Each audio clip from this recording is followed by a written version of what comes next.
चलिए आप लोग को हम आज एक इम्पोर्टेंट चैप्टर केपलर के ग्रह का गति नियम पर चर्चा करेंगे और इस ग्रह के गति नियम से भी आपके परीक्षा में प्रश्न पूछे जाते हैं, इसलिए इस वीडियो को पूरा देखिए और इसको समझिए। आइए देखते हैं हम लोग केपलर का ग्रह गति नियम।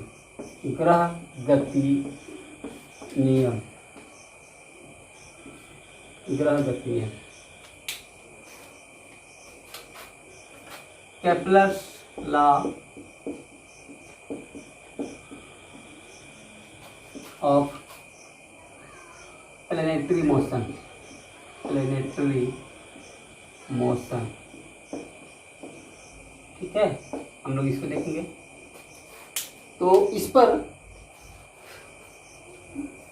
ग्रह गति नियम मतलब ग्रह कैसे गति करता है, इससे संबंधित केपलर ने पहले एक नियम दिया था, जो कि एक ग्रह से संबंधित पहला ऑथेंटिक नियम था, केपलर के द्वारा दिया गया। इसलिए इसको आज हम लोग पढ़ते हैं और आज भी ये उतना ही उचित है, माना सही ठहरता है जिस समय इन्होंने दिया था। अभी भी इसे हम लोग मान्यता देते हैं। तो इसके नियम क्या है? ये 3 नियम इन्होंने दिया है जिसे आपको जानना है और याद रखना है। बहुत ही आसान नियम है, सिंपल ही है। पहला इन्होंने नियम दिया था, 3 नियम है इनके, 3 नियम है, याद रखिएगा। कितने नियम है? 3 नियम है। तो 3 नियम में पहला नियम है कि ग्रह जो गति करते हैं सूरज के चारों ओर, उसका जो कक्षा होता है वो एक दीर्घवृत्ताकार होता है, इसको एलिप्टिकल कहते हैं। तो पहला है कि ग्रह सूरज के चारों ओर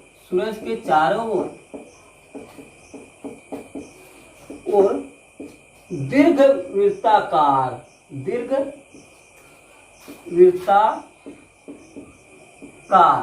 इसको कहेंगे इलिप्टिकल पाथ, दीर्घवृत्ताकार कक्षा में परिक्रमा करता है। बस चक्कर लगाता है या परिक्रमा करता है, ये करता है। दीर्घवृत्ताकार मतलब अंडा का तरह, एकदम जैसे लंबा अंडा होता है इस तरह का, ऐसा पाथ रहता है। ठीक है, एक जगह थोड़ा सा नजदीक हो जाएगा, एक जगह दूर हो जाएगा, ऐसा दीर्घवृत्ताकार ऐसा पाथ होता है। तो बीच में सूरज रहता है और ग्रह उधर चारों घूमते हैं, यानी सेंटर में सूरज और इसके चारों ओर भी घूमेंगे। इसका पथ जो होगा वो थोड़ा वृत्त गोल पूरा नहीं होता है, थोड़ा सा तिरछा गोल होता है, इसे कहते हैं दीर्घवृत्ताकार। ठीक है, बहुत ही आसान, इसमें कुछ ज्यादा सोचने की जरूरत नहीं है, इतना ही समझना है। तो बहुत आराम है कि कैसा पाथ होगा, तो दीर्घवृत्ताकार पाथ होगा। ठीक है, चलिए दूसरी बात हम लोग समझेंगे। इसका दूसरा नियम जो है ये थोड़ा ज्यादा इंपॉर्टेंट है। दूसरा नियम समझना है, बहुत ज्यादा इसको समझने की जरूरत है। इन्होंने जो दूसरा नियम दिया था इसको कहते हैं, जो पहला नियम है वो तो हो गया कक्षा का नियम या पथ का नियम। दूसरा नियम जो है इसको कहते हैं क्षेत्रफल का नियम। या जैसे देखो हम लोग जो पहला नियम था ना, इसको शॉर्ट में कह सकते थे कक्षा का नियम, जिसमें कक्षा कैसा रहेगा, कक्षा का नियम, जिसमें कक्षा कैसा रहता था, दीर्घवृत्ताकार। और अब दूसरा नियम जो दे रहे हैं इसको हम कहेंगे क्षेत्रफल का नियम। क्षेत्रफल का नियम, ये क्षेत्रफल का नियम ये है, ये गहरा क्षेत्रफल के नियम पर इन्होंने सिद्ध करने की कोशिश किया था। इस क्षेत्रफल के नियम से इन्होंने कहा कि जो ग्रह घूमेंगे, चक्कर परिक्रमा करेंगे, उसका सूर्य से एक निश्चित समय अंतराल पर, कहीं भी निश्चित समय अंतराल पर जो क्षेत्रफल बनता है वो हमेशा बराबर रहता है। उसको हम लोग कहते हैं क्षेत्रीय वेग। ठीक है, तो वो मैंने एरियल वेलोसिटी या क्षेत्रीय वेग, तो क्षेत्रीय वेग हमेशा बराबर रहता है। ये कहते हैं किसी निश्चित समय अंतराल में, किसी समान समय अंतराल में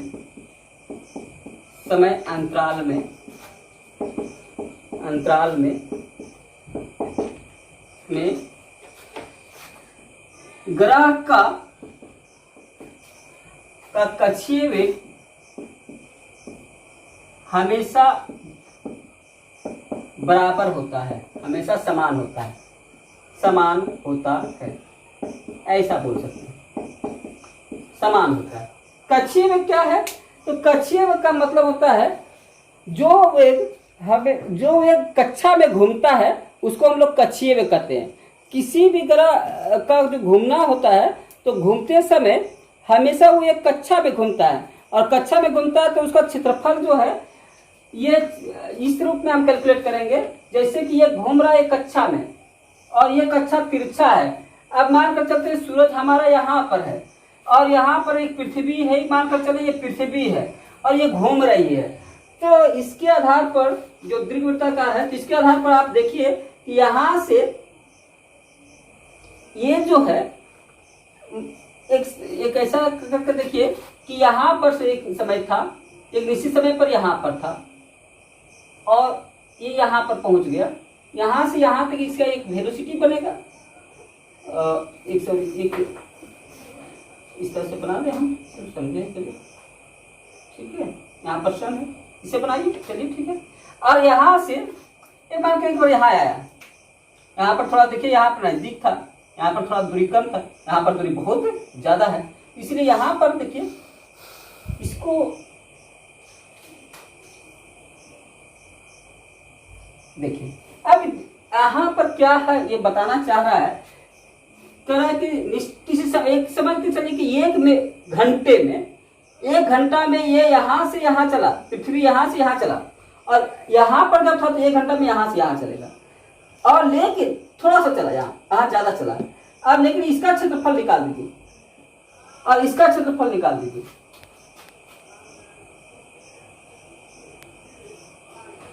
इसका क्षेत्रफल निकाल दीजिए, दोनों का क्षेत्रफल है। देखिए दो यहाँ पर क्षेत्र, अब यहाँ पर मान के चलते हैं, यहाँ पर ये था, यहाँ पर बी है, यहाँ पर सी है, यहाँ पर डी है, यहाँ पर सूरज को हम यस मान लेते हैं, सूरज है तो यस, सन माने सूरज, तो यहाँ यस मानते हैं। इसका कहना है कि ये देखिए जब नजदीक था तो एक घंटा समय मान लिया यहाँ पर भी दिए, एक घंटा समय यहाँ पर भी दिए, तो यहाँ पर दूरी आपको ज्यादा दिख रहा है, यहाँ से यहाँ तक का दूरी देखिए ज्यादा है, लेकिन यहाँ से यहाँ का दूरी कम है। लेकिन क्यों कम है? क्योंकि इसका क्षेत्रफल लंबाई ज्यादा है तो चौड़ाई कम हो गया, तो लंबाई गुणे चौड़ाई बराबर क्षेत्रफल। यहाँ पर देखिए यहाँ पर चौड़ाई ज्यादा है तो लंबाई कम हो गया, तो लंबाई गुणे चौड़ाई बराबर क्षेत्रफल। इसलिए यहाँ पर देखिए इसका क्षेत्रफल और इसका क्षेत्रफल हमेशा बराबर रहेगा, लेकिन दूरी देखिए कम और ज्यादा हो गया। इसका दूरी यहाँ ज्यादा तय कर रहा है, यहाँ दूरी कम तय कर रहा है ना।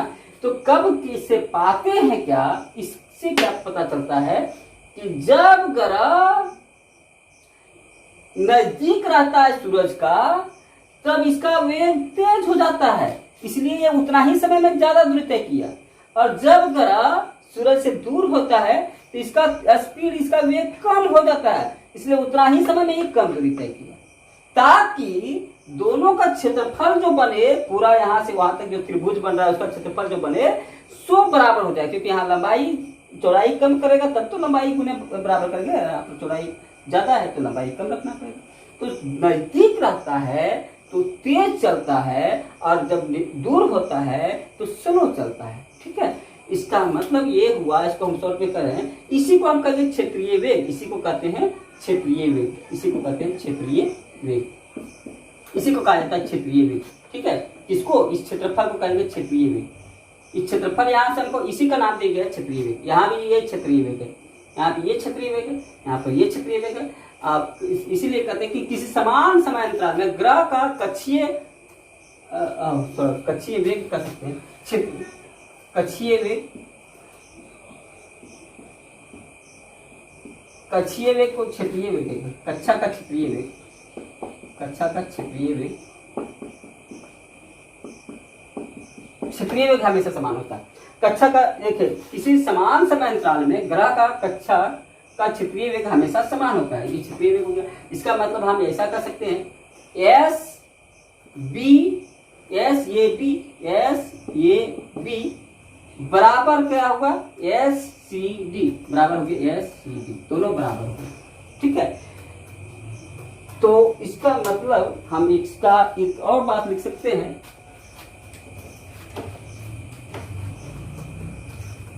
इसका मतलब हुआ कि देखिए क्षेत्रफल बराबर है, क्षेत्रीय वेग बराबर है। इसका मतलब हुआ कि जब ग्रह सूरज का नजदीक जब जब ग्रह समीपस्थ स्थित है, समीपस्थ है, समीपस्थ माने निकट, समीपस्थ स्थिति में होता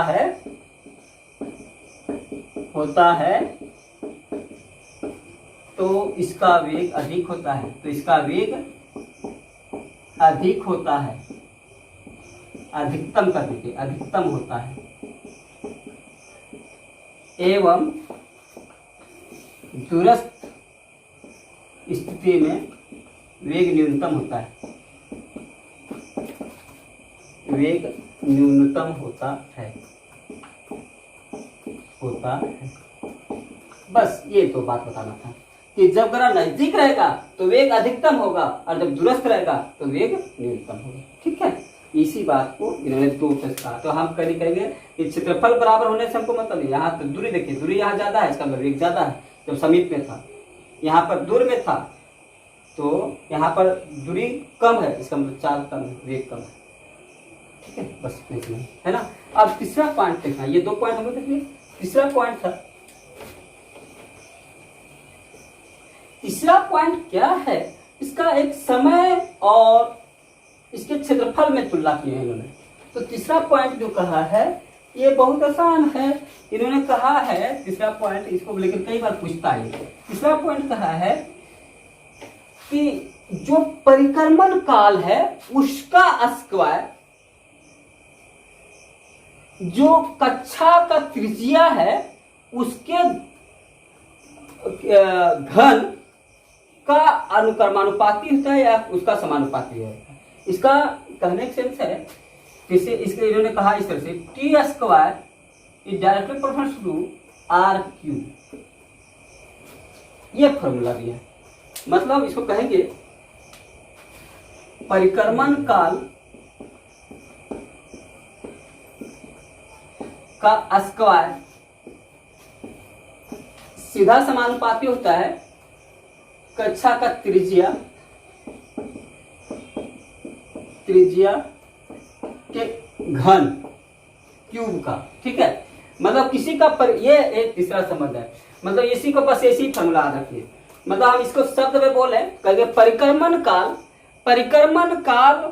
का स्क्वायर, परिक्रमण काल का वर्ग कक्षा के त्रिज्या के घन का समानुपाती होता है। इसका मतलब क्या समझेंगे, इसका मतलब ये समझेंगे कि अधिक कक्षा का त्रिज्या अधिक है तो परिक्रमण काल भी अधिक होगा। मतलब ये कि जो सूरज से जितना दूर होगा उसका समय, परिक्रमा का समय अधिक लगेगा, और जो जितना नजदीक रहेगा उसका परिक्रमा का समय उतना कम लगेगा। बस यही इस मतलब है कि जो कक्षा का त्रिज्या ज्यादा तो परिक्रमण काल भी ज्यादा, कक्षा का त्रिज्या कम तो परिक्रमण काल भी कम। कक्षा का त्रिज्या मतलब ये जैसे कक्षा है, सूरज यहाँ है, ये त्रिज्या कितना है, ये यार कितना है, तो यार अगर छोटा है तो नजदीक है तो जल्दी घूम जाएगा, दूर है तो ज्यादा समय लगेगा।